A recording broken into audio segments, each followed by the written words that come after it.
Buenos días, queridos hermanos y amigos, en esta ocasión para presentarles el segundo capítulo de este libro de Pedro Fuente que nos hace reflexionar tanto acerca de nuestras contradicciones interiores.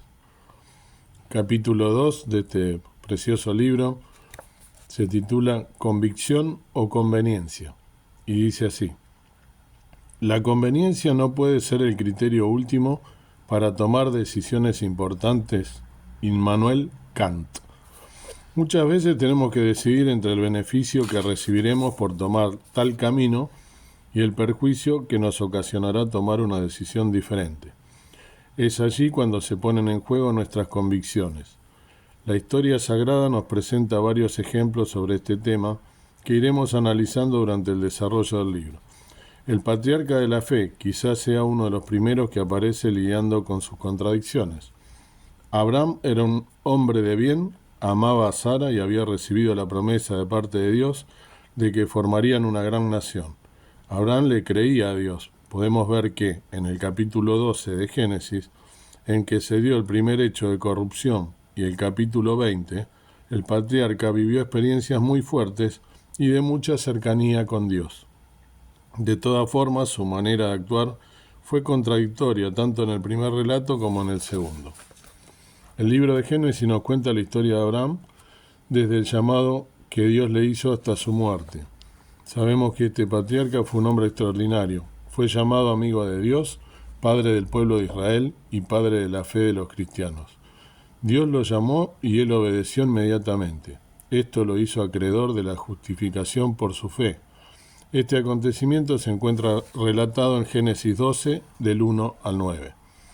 Hay en este breve resumen del llamado una serie de verdades que presentan a Abraham como un verdadero gigante de la fe, un hombre privilegiado y bendecido.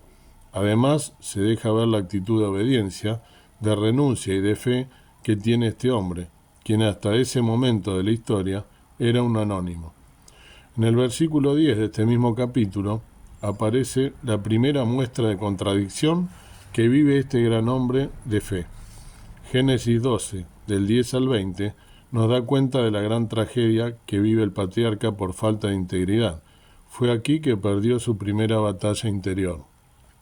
El relato sagrado nos dice que Abraham viajó a Egipto por la falta de alimentos en su tierra y, al llegar allí, acordó con su esposa Sara que dirían que ella era su hermana para evitar que el faraón de Egipto, queriendo quedarse con Sara, lo matara a él.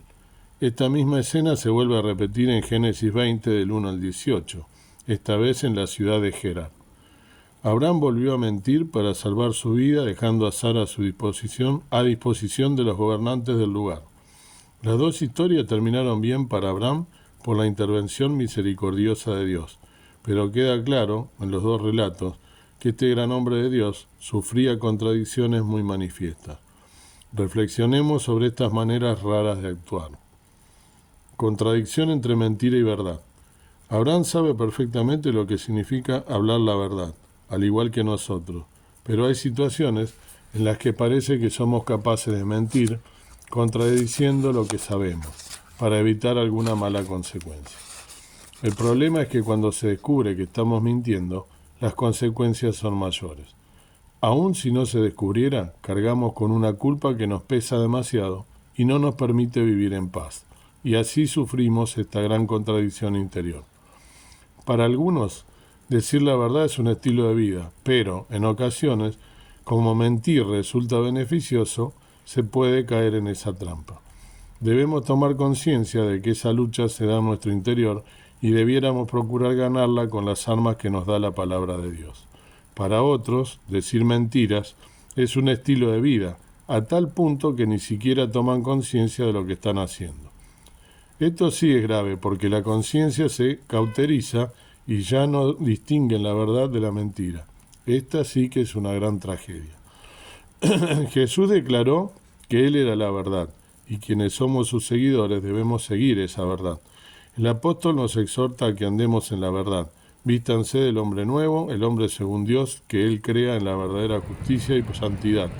Por eso no más mentiras, que todos digan la verdad a su prójimo, ya que todos somos parte del mismo cuerpo. Efesios 4, del 24 al 25. Contradicción entre miedo y confianza. El miedo es esa sensación de angustia que es provocada por la presencia de un peligro que puede ser real o imaginario. Es fácil juzgar a Abraham cuando ni siquiera podemos imaginar el tremendo riesgo que corría su vida. Nos dice el relato de Génesis 12, 11 y 12, que Sara era una mujer muy linda y atractiva. La costumbre de los monarcas de esas regiones era quedarse con las mujeres más lindas para aumentar su harem y, para evitar problemas mayores, sencillamente mataban a sus esposos. En el segundo episodio leemos el razonamiento que hizo el patriarca. Respondió Abraham: pensé que si no había temor de Dios en este lugar, podrían matarme por causa de mi esposa. Génesis 20:11. Abraham, quien en el capítulo 14 de Génesis había arriesgado su vida por salvar a su sobrino Lot de un grupo de reyes que lo tenían cautivo, ahora en el capítulo 20 del mismo libro, miente porque está lleno de miedo. Esta es otra de las contradicciones que vive el patriarca como hombre. Por momentos muestra una gran confianza en su Dios y luego se muere de miedo y miente para salvar su pellejo.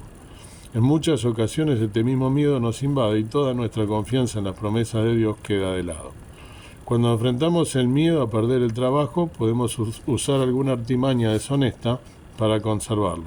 Entonces entramos en la misma falta que Abraham. El miedo a perder dinero puede llevarnos a realizar algún negocio turbio o a ser prestamistas deshonestos a los que la palabra de Dios condena. El miedo a quedarnos sin recursos suele generar decisiones equivocadas y podemos perder el rumbo de la voluntad de Dios. San Pablo advierte sobre este asunto. Debes saber que la raíz de todos los males es el amor al dinero. Algunos, arrastrados por él, se extraviaron lejos de la fe y se han torturado a sí mismos con un sinnúmero de tormentos. 1 Timoteo 6:10.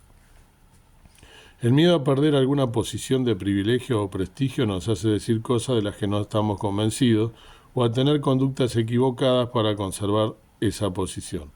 Es ese miedo a perder la aprobación de las personas el que nos hace tomar decisiones equivocadas. Nada hay más importante que confiar en Dios y depender de Él.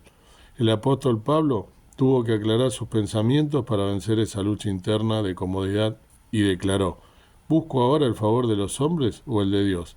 ¿O trato de agradar a los hombres? Pues si todavía agradara a los hombres no sería siervo de Cristo. Gálatas 1:10. Estos miedos que mencionamos y otros más que cada uno pueda tener, ponen en evidencia esa dicotomía que vivimos entre el miedo y la confianza en Dios. Esta es la razón por la que en muchas ocasiones reaccionamos como el patriarca, prefiriendo salvarnos nosotros sin importar el riesgo en el que dejamos a los demás. No debiéramos asombrarnos del miedo que tuvo Abraham, aun sabiendo que Dios estaba con él. Contradicción entre convicción y conveniencia. Una convicción es la seguridad que tenemos sobre una verdad que pensamos y creemos y que influye directamente en nuestra conducta y en nuestra manera de conducirnos. Abraham estaba seguro de que Dios lo iba a bendecir y le iba a dar una gran descendencia con su esposa Sara. Algo falló en el momento de poner en juego esta convicción. Su conveniencia personal, conducida por su instinto de supervivencia, lo hizo traicionar sus convicciones. Cuando Abraham no respetó los principios de Dios, puso en riesgo la integridad moral de su esposa, del monarca de turno y la suya. Dice acá en letra grande: vivir bajo convicciones tiene un precio y no siempre estamos dispuestos a pagarlo. Nos recuerda la famosa frase dicha por Groucho Marx: estos son mis principios, si no les gustan tengo otros. Los cristianos no seguiremos ese camino porque los principios de Dios no son negociables. En ocasiones quedamos sorprendidos cuando frente a situaciones complejas las personas toman el camino de la conveniencia sin importarles qué piensan o qué dicen creer. Esto es lo que hizo Abraham al entregar a Sara, sabiendo que era la esposa con la que tendría descendencia, según lo que Dios le había prometido. Vivir bajo convicciones tiene un precio y no siempre estamos dispuestos a pagarlo. Debiéramos recordar el estilo de vida de Jesús, a quien seguimos. Él nunca actuó por conveniencia, sino bajo la convicción por la que vino a este mundo. Así lo relata el evangelista. Pilato le dijo: ¿así que tú eres el rey? Jesús respondió: tú dices que soy rey. Para esto yo he nacido, para esto he venido al mundo, para dar testimonio de la verdad. Juan 18:37. Cuando pensamos en Abraham, pensamos en un hombre adulto, maduro, prudente, moderado y sabio. Cuando lo vemos actuar en estas dos situaciones que repasamos de forma tan contradictoria a lo que él representa, quedamos asombrados al observar cuánto se parece a nosotros. En Génesis 12, del 10 al 20, es la primera vez que miente y podríamos pensar que fue un acto de inmadurez. En Génesis 20, del 1 al 18, ya habían transcurrido unos 20 años desde el primer suceso y podríamos suponer que Abraham debía haber alcanzado un nivel de discernimiento y madurez para sobreponerse al conflicto interno entre lo que sabía y lo que sentía y que le provocaba esta situación. La evidencia muestra que no fue así y pareciera ser que las contradicciones internas no se superan con tanta facilidad. Lo que se puede ver con claridad es la disposición de Dios para asistir a un hombre contradictorio entre lo que cree y lo que hace.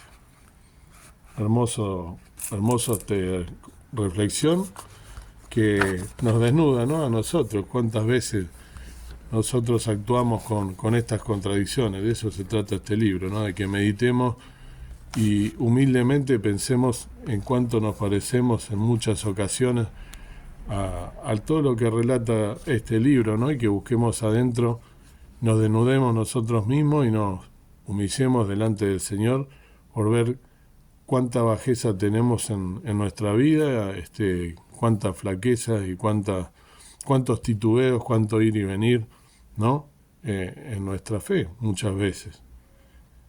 Lo que quería agregar a lo que el hermano dijo es cómo, a pesar de esta falencia que tuvo Abraham, cómo él fue incluido entre los hombres, los grandes hombres de la fe, ¿no?, en la Biblia, en Hebreos capítulo 11, que es donde se relata y tienen un lugar especial, preponderante, aquellos que Dios los puso como fe y que yo tengo en esta Biblia, que es del apóstol Pablo. Hay algunos que nos dicen que no se sabe quién lo escribió este libro, pero condice con la forma de escribir de Pablo. El hecho es que aquí dice, en Hebreos 11, en el versículo 17, resalta, a pesar de estas contradicciones de Abraham, ¿por qué no es que Dios lo incluye? Por fe ofreció a Abraham a Isaac cuando fue probado y ofrecía al unigénito, el que había recibido las promesas, habiéndole sido dicho, en Isaac se será llamada simiente, pensando que aún de los muertos es Dios poderoso para levantar, de donde también le volvió a recibir por figura. También, por supuesto, más adelante, en el relato, o antes, indica que Abraham salió por fe de su lugar, ¿no?, donde había sido llamado, sin saber a dónde iba. Entonces, esto nos muestra a las claras cómo Dios, evidentemente, esto está en otro pasaje de la Biblia, pero lo sabemos que es así, los creyentes en Cristo Jesús, que Dios no mira lo que nosotros miramos, Dios mira el corazón, mira lo profundo de nuestro interior, y por eso Abraham fue puesto aquí en un lugar de honor. Pero también es importante tener en cuenta, como lo tuvo nuestro hermano en este libro, que tantos hombres en la Biblia que nosotros muchas veces veneramos o que muchas veces tomamos como ejemplo, no está mal tomarlos como ejemplo, pero en su integridad. Tenemos que tomar también lo que Dios nos dejó, que son aquellas miserias que tuvieron o aquellas contradicciones, como dice nuestro hermano en este caso, o aquellas cosas que no hicieron tan bien, pero lo importante es saber también el corazón de ellos, que es el que mira a Dios, que se arrepintió de haber hecho ese mal y, por supuesto, se puso a cuenta con Dios. ¿Cuántas cosas debemos entregarle nosotros a Dios cuando tenemos estas contradicciones? ¿Nos arrepentimos verdaderamente de lo que hacemos mal, de ese ir y venir? ¿Pedimos la guía de nuestro Señor para actuar? El pastor mencionó al final de este capítulo al Señor Jesús, ¿no?, y a lo que Él hizo, que no actuaba por conveniencia, sino por convicción y por lo que Él creía, para dejarnos también su ministerio y cómo debemos actuar. Qué importante sería que nosotros no actuáramos de acuerdo a cómo actuó Jesús, que cada vez que vamos a hacer algo dijéramos, ¿qué haría Jesús en mi lugar? ¿Haría lo que yo estoy por hacer? ¿No lo haría? Y encomendarnos en oración a nuestro Padre Celestial y pedirle que nos guíe para que encamine nuestra vida y que podamos de esa manera no cometer errores y estar firmes en nuestra fe, en nuestras convicciones, pero siempre basados en la palabra de Dios, que es la verdad. Dios quiera que en esta mañana podamos meditar acerca de estas cosas y que podamos tomar las decisiones correctas de acuerdo a la palabra de Dios y sobre todo con la guía del Espíritu Santo. Padre y Señor nuestro que estás en el cielo, te agradezco una vez más por poder estar en esta mañana teniendo un día más de vida, en tu presencia para poder adorarte, para alabarte, para bendecir tu nombre, para dirigirnos a ti en oración, pidiéndote tu guía sobre nuestras vidas, meditando en estas cosas como este hermano nos ha permitido leer su libro y meditar a través de ellas. Cuántas contradicciones, cuántos titubeos, a veces cuánta muestra de falta de fe o de nuestra vieja naturaleza que se impone y que nos muestra lo débiles y lo flojos que somos ante situaciones y que actuamos por conveniencia y no por convicción y que no actuamos de acuerdo a lo que tú quieres para seguir tu voluntad. Qué importante sería entonces poder entregarte nuestra vida todos los días pensando en qué es lo que haría Jesús en nuestro lugar. Que tú nos ayudes en este peregrinar, en este mundo, que sabemos que no somos de este mundo, como dijiste, sino que tenemos un lugar en las moradas celestiales. Que este sea nuestro pensar, que este sea nuestro caminar por este mundo y que la gente vea algo diferente en nosotros, en este mundo puesto en maldad, en este mundo de tinieblas, que seamos luces, como dice tu palabra, y seamos la sal de la tierra, para que pueda gente ver que hay algo diferente en nosotros y que podamos llevarle la palabra de Dios para que nuevas almas lleguen al conocimiento de la verdad. Dios nos guíe para esto y te pido perdón por mi falta y dejo todo este día en tus manos, en el precioso nombre de Jesucristo nuestro Salvador. Amén. Que Dios nos bendiga.